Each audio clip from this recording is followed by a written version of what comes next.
২ বছর করোনার মধ্যে গত বছর তো একদমই মানে বুঝে উঠতে পারিনি করোনায় আসলে কি হতে যাচ্ছে, কি হওয়া উচিত। তার মাঝেও আমি ভিজুয়ালি জুমে অনেক প্রোগ্রামগুলোতে অ্যাটেন্ড করেছি।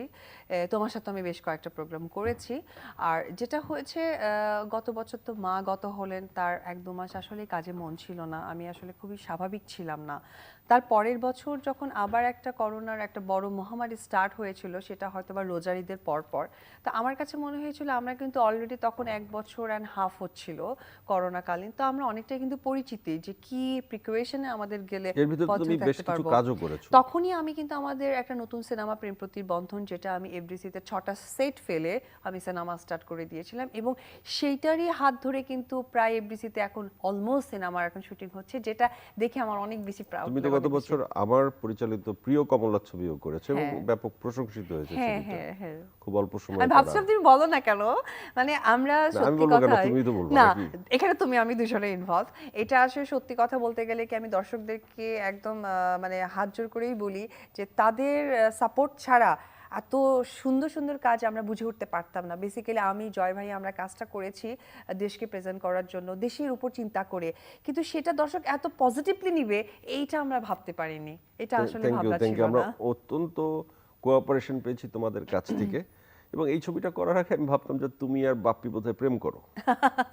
ছবিটা হ্যাঁ, করতে গিয়ে আমার ধারণা পরিবর্তন হয়েছে। আমার কাছে মনে হয়েছে তুমি বাপ্পির থেকে আমাকে বেশি পছন্দ করো। অবশ্যই এটা কি অবশ্যই সত্যি? অবশ্যই অবশ্যই জয় ভাইয়া, কারণ কি তুমি অনেক ভালো ক্রিয়েটিভ একজন মানুষ।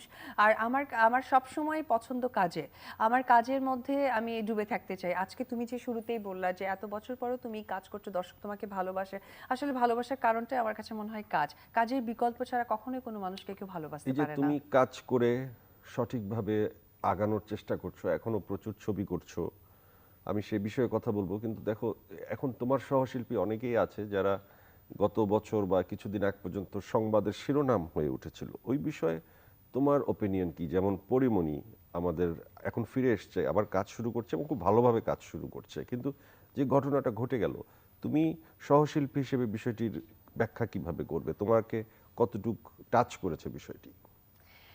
ফার্স্ট অফ অল বলে নিই, এটা প্রত্যেকটা মানুষের ব্যক্তিগত ইস্যুস, এখানে আমি কিছু বলার নেই, কারণ এটা ফিল্ম রিলেটেড কোনো কিছু নয় যে সেখানে হয়তো বা আমি কিছু জ্ঞান দিতে পারবো বা আমার অভিব্যক্তি ব্যক্ত করতে পারবো। এটা টোটালি তার ব্যক্তিগত। বাট আমি এক বাক্যে একটা কথা বলতে পারি, চলচ্চিত্রের মানুষ বা মিডিয়া জগতের মানুষ কিন্তু এক ধরনের সমাজের দর্পণ, অর্থাৎ আয়না। বাংলায় দর্পণ বলে, বাংলায় আয়নাও বলে, ইংলিশে মিরর বলে। তো আমাদেরকে দেখে যেমন মানুষ স্টাইলিং শেখে, আমাদেরকে দেখে যেমন মানুষ কথাবার্তা বলার অভিজ্ঞতাও শেখে, আমরা টিভি স্ক্রিনে যদি কোনো একটা পজিটিভ কথা বা কোনো মেসেজ দিতে পারি, ওটা আমজনতারা খুব দ্রুত সেটা রিসিভ করে নেয়। তো আমাদের এমন কোনো কাজ করা দরকার যেখান থেকে মানুষ শিক্ষা নিতে পারে। তো এটাই আমি চাইবো, এটাই আমার বলার থাকবে তাকে। রাইট। এখন তুমি যে সিনেমাগুলি করছো, সেই সিনেমাগুলোর নায়ক যারা থাকছে তাদের সাথে তোমাকে আগে কখনো কাজ করতে দেখা যায়নি। তো এখন তুমি কি নায়ক কে থাকলো সেটা দেখছো না, নাকি শুধু গল্প দেখছো, নাকি কাজ হলেই হচ্ছে? না, অবশ্যই গল্প দেখছি ফার্স্ট। আর যেহেতু তোমাদের ভালোবাসায় এতটা দূর এসে পৌঁছিয়েছি, প্রত্যেকটা প্রযোজক, ডিরেক্টর এবং দর্শকরা আমার প্রতি আস্থা রাখে, তো সেই বিশ্বাসটাও ভেতরে রেখেছি, সাথে গল্প।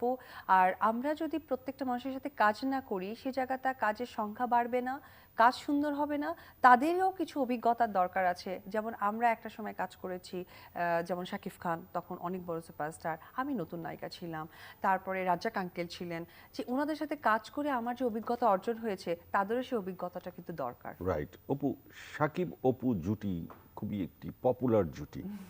এই জুটির পরে আবার সাকিব বুবলি জুটিও অনেকদিন কাজ করেছে, বেশ কিছুটা সময়। তো আমি তোমার কাছে পৃথক পৃথকভাবে যদি প্রশ্ন করি যে সাকিব অপু জুটিটা কেমন ছিল, কেমিস্ট্রিটা কেমন ছিল, দর্শকের গ্রহণযোগ্যতা কেমন ছিল, সাকিব বুবলি জুটি নিয়ে দর্শক হিসেবে তোমার ওপিনিয়ন কি? শাকিব অপু জুটিতে আসলে 70+ সিনেমা করেছে, সেটার আসলে সবচেয়ে ভালো ব্যাখ্যা দিতে পারবে প্রত্যেকটা দর্শক, কারণ আমি কাজ করে গেছি, তারা দেখেছেন এবং তাদের রেজাল্টেই কিন্তু আমাদের সংখ্যাটা বেড়ে গেছে। আর বাকি যাদের কথা বলেন, এটা আসলে কাজের সংখ্যাটা যখন অনেক বেশি বেড়ে যায় তখন হয়তো বা কাজ হয়, কিন্তু এটা তো অনেক আর্টিস্টও 10টা 5টা 7টা একসাথে কাজ করতে পারে। কিন্তু আমার কাছে মনে হয় যে একটি আর্টিস্টের যদি কারোর সাথে নাম জুড়ে থাকে, থাকে, যেমন আমরা বলতে পারি এক বাকি শাবনূর সালমান শাহ। এটা কিন্তু তুমি মনে করবা যে শাবনূর আপা আর কারোর সাথে কাজ করেনি, রিয়াজ ভাই, ফেরদৌস ভাই তাদের সাথে হিউজ কাজ করেছে, বাট বেলা শেষে যদি তুমি আমি অঙ্ক কষতে যাই তাহলে কিন্তু ওই শাবনূর সালমানই চলে আসে। সেম থিং আমাদের আলমগীর আঙ্কেল, শাবানা ম্যাম, ওনারা কাজ করেছেন, জাফর ইকবাল স্যার, আমাদের ববিতা ম্যাম, তো ওনারা কি অন্যদের সাথে কাজ করেনি? তো কিন্তু জুটি- নামটা রয়ে গেছে হ্যাঁ, এক যেমন একজনের সাথে শাহরুখ এক খান, একজন। কাজল, এখন তুমি কি বলবা কাজল কারোর সাথে কাজ করেনি? Right. ইভেন তো কাজল তো তোমার তার মানে একজন বড় এর আর্টিস্টের ব্যাখ্যা এটাই দাঁড়ায় যে সাকিব অপু রয়ে গেছে, বাট সাকিব বুবলি না, নট টিকে সাকিব নেই। অপু, আমি সাকিব অপুকে ফোকাস দিচ্ছি আমি না, জিজ্ঞেস করেছি এটি না আমি তোমাকে। ফোকাস দিচ্ছি যে যখন ফার্স্ট অবস্থানে একটি জুটি দাঁড়িয়ে যায় সেটাই থেকে যায়, বাদ বাকিগুলো আসলে কাজের পরিসংখ্যান বলে, ইটস নট জুটি। ওইটাকে জুটি হিসেবে বলাই যায় না। না, বলাই যায় না, না ওটা কাজের পরিসংখ্যান, Okay. যে সংখ্যা এসে বেশি তোমার করেছে। ছেলে তোমার জন্মদিন উপলক্ষে কিভাবে কি পালন করছে, মাকে কিভাবে উইশ করলো, বা তুমি ছেলেকে নিয়ে সে আজকে প্ল্যান কালকে কি? থেকে happy birthday mom and cake কাটবো, চলো হ্যাপি বার্থডে অলওয়েজ টিভিতে ট্যাবে সব জায়গায় সে চালাচ্ছে, সে জেনে গেছে তার মমের বার্থডে, তো এটাই চালাচ্ছে। আর একটু পরপর করার বাধ্য হয়ে কালকে রাত্রি 9টায় আমাকে একটা কেক কিনতে হয়েছে তাকে কাটানোর জন্য, তো একটা কেক কেটেছে, প্রেস্টি একটা এনেছিলাম, ও তো আর বড় কেক বুঝে উঠতে পারে না, বাট কেক কাটবে সে। আচ্ছা, এরপরে সকালে ঘুম থেকে উঠেই আমাকে একটা পাপ্পা দিয়ে বললো হ্যাপি বার্থডে মম, তো এই দিয়েই আমার আসলে দিনটা স্টার্ট হলো। ওকে অপু, তুমি বিয়ে করবা কবে? মানে বার্থডেতে বিয়ের একটা ঘোষণা কি দিবে? হবে বলো? না মানে বার্থডেতে তো মানুষ নায়িকারা বিভিন্ন ঘোষণা দেয়, তুমি কি বিয়ে টিয়ের ঘোষণা আমি দিবা? বার্থডেতে একটি ঘোষণা দিতে যাই, সেটা হচ্ছে যে ইন্ডাস্ট্রিতে যেন আরো ভালো ভালো কাজ হয়, সবাই আগ্রহী হয়ে যেন ইন্ডাস্ট্রিতে আসে, এটা আমার বার্থডে হিসেবে প্রত্যেকটা মানুষের কাছে চাওয়া পাওয়া থাকবে। অ্যান্ড অ্যাজ এ মাদার আমি চাই আজকে অপু বিশ্বাসের ছেলে আব্রাম বলছে, একটা সময় যেন বলা হয় আব্রামের মা অপু, বাহ, আমি ওর পরিচয় তুমি বাঁচতে তোমার চাই। সন্তানকে সেভাবে সুসন্তান হিসেবে গড়ে তুলতে চাও। সেটাই যেন আমি আজকে আমাদের মহা ষষ্ঠী, তো ষষ্ঠীর দিনে আমি এটাই চাই যে ভগবান, মা দুর্গা এবং যে যে ধর্মের মানুষ আছে তাদের সকলের কাছে আমি এইটুকু এজ এ মা চাই, আমি যেন আজকে আমার বার্থডের দিনে এইটা আমার সবচেয়ে পরম পাওয়া হতে পারে, যেহেতু এটা রেকর্ডেড প্রোগ্রাম, সারা জীবন থাকবে, আমি হয়তো থাকবো না, আমার ছেলেকে যেন আমি তার পরিচয় বাঁচতে পারি। ওকে অপু, এখন তোমাকে বার্থডেতে আমি কি গিফট দিতে পারি? দোয়া, ভালোবাসা, অলওয়েজ সাপোর্ট।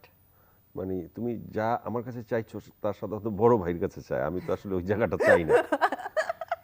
ঠিক আছে, আমি আচ্ছা, তুমি একটা কাজ করো, কি চলো কাজ আমরা বলো? আরেকটা সিনেমা করি। হ্যাঁ, সিনেমা করলে তো তুমি দেখছো যে আমি এত ব্যস্ত থাকি যে কথা বলারই টাইম থাকে না। কোনো দরকার নেই ভাইয়া, আমি বললাম না আমি কাজে ভালোবাসি, Okay. সুতরাং প্রিয় কমলাতে আমি যে তোমাকে পছন্দ করেছি সেটা কারণটাই ছিল তোমার ক্রিয়েটিভ, তোমার কাজ।